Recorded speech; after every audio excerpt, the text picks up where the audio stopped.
Jésus garde l'incognito. Alexanders. En cours de route. Comme c'est souvent le cas, me voici de nouveau en route. Dans une petite gare de la Lande, j'ai grimpé dans le train. Puis je suis allé d'un compartiment à l'autre. Ils étaient tous vides. Or, en montant dans le wagon, j'avais nettement l'impression que Dieu allait me confier une mission.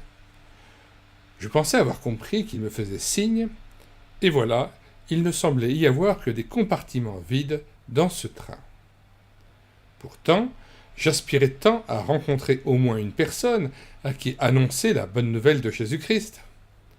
Enfin, je suis arrivé à un compartiment où, à ma grande joie, j'ai trouvé un jeune homme assis, l'air pensif, dans un coin fenêtre. Immédiatement, j'ai su que je devais m'asseoir près de lui.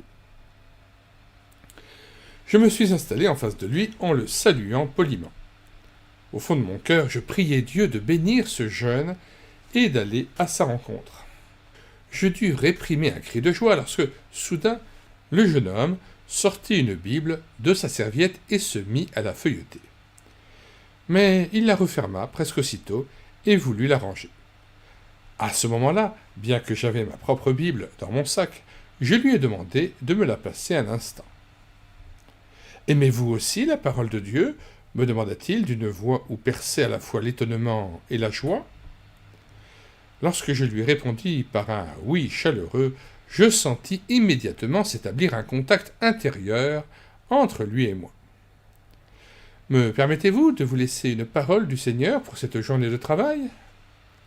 À ma question, son visage s'éclaire et il me fait un signe de tête affirmatif.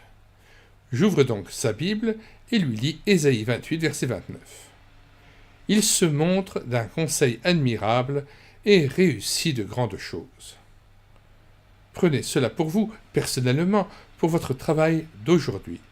Appuyez-vous là-dessus, quel que soit le fardeau qui vous pèse et qui voudrait vous écraser.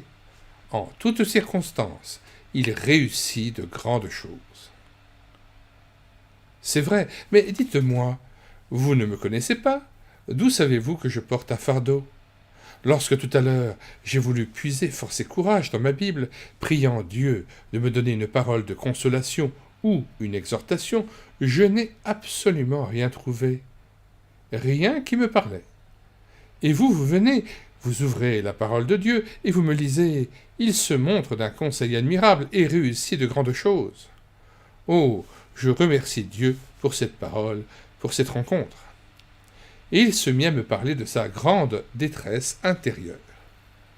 Au travail, on l'a accusé d'une faute qui a été commise et dont il ignorait tout. Son chef, influencé par les autres, a fini par partager leur opinion. Le jeune homme en souffrait beaucoup et n'arrivait pas à retrouver la paix intérieure. À ses parents, il n'avait pas soufflé mot de la chose, parce qu'ils ne sont pas chrétiens et qu'il n'a pas voulu les inquiéter. Son seul refuge a été le Seigneur. Il lui a demandé avec insistance de s'occuper de cette affaire, de révéler la vérité et de prouver son innocence. À présent, il avait cette parole du Seigneur. Dieu ne vous a pas envoyé en vain vers moi.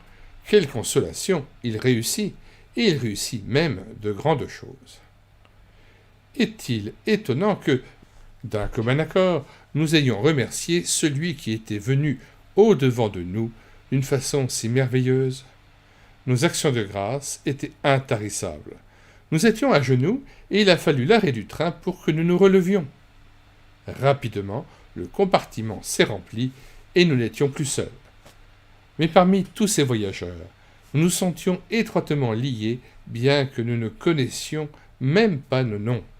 Cela n'avait d'ailleurs aucune importance, car nous savions une chose, Dieu s'était approché de nous. Mon jeune ami a dû descendre avant moi. Je continuerai à penser à vous, tout ira pour le mieux, car votre affaire est entre les mains de Dieu. Il réussira. Oui, il réussira de grandes choses. Il me l'a assuré par sa parole d'une façon si précise, et je vais m'appuyer fermement sur ce qu'il m'a dit. Je n'ai jamais revu ce jeune homme, mais Dieu ne l'a pas déçu, j'en suis sûr. Il a su mener l'affaire à bien, confirmant ainsi sa parole et glorifiant son nom. Vous pourrez trouver dans les commentaires de cette vidéo le lien de téléchargement gratuit de cet ouvrage, ainsi que le lien de téléchargement d'autres ouvrages de Lexanders et le lien vers les audiobooks que nous avons déjà assurés de 2 autres ouvrages de Lexanders, le premier, La femme du bon Dieu, et le second, Noël avec ou sans Jésus. Nous y ajoutons le lien vers d'autres ouvrages de Wilhelm Busch que nous vous recommandons, ainsi que le lien vers plusieurs playlists, notamment la playlist Biographie et témoignages et la playlist Récits missionnaires. Playlist constituée de dizaines d'ouvrages que vous pourrez télécharger gratuitement sur notre site internet médiathèquechrétienne.fr, site comprenant déjà 1500 ouvrages chrétiens dont nous avons assuré la réédition numérique.